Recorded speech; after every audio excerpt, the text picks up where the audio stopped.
ইয়ামিন ইয়া করো না। সোহানা, এ সোহানা, জানো আমার ভাই চলে এসেছে, ও যদি দেখে নেই তাহলে বিপদ হয়ে যাবে, তুমি লুকিয়ে পড়ো। কোথায় লুকাবো? জলের নিচে লুকিয়ে পড়ো। বল ভাই মফি, বাড়ি চলো, মা ডাকছে। তুই চো, আমি যাচ্ছি। ঠিক আছে, তুমি তাড়াতাড়ি এসো।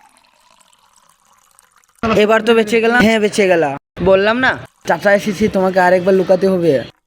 কি সব করে? সোহানা তাড়াতাড়ি ঘরে চলো। ঠিক আছে চাচা, আসছি, চলো। আবার বেঁচে গেছো। আরে বাবা, তোমাকে আরেকবার লুকাতে হবে। সোহানা তুমি চলো, আমি যাচ্ছি। চলো লাই, তাড়াতাড়ি চলো, বাড়িতে মেহমান এসেছে, রান্না বাড়া করতে হবে।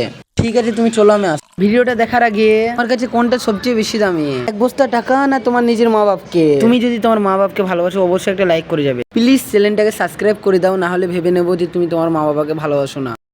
চলো তুমি আমার সঙ্গে চলো, তোমাকে না নিয়ে গেলে তোমার মা আমাকে মারবে। ঠিক আছে চলো, আমি আসছি। ইয়ামিন, ইয়ামিন, তোমার কি হলো? কথা বলছো না কেন? ইয়ামিন কথা বলো, কথা বলো। আমি আর উঠতে পারবো না, কারণ তোমার উঠানোর আগে আমাকে, ক্যোंकि तुम भी हो अब तुम भी हो।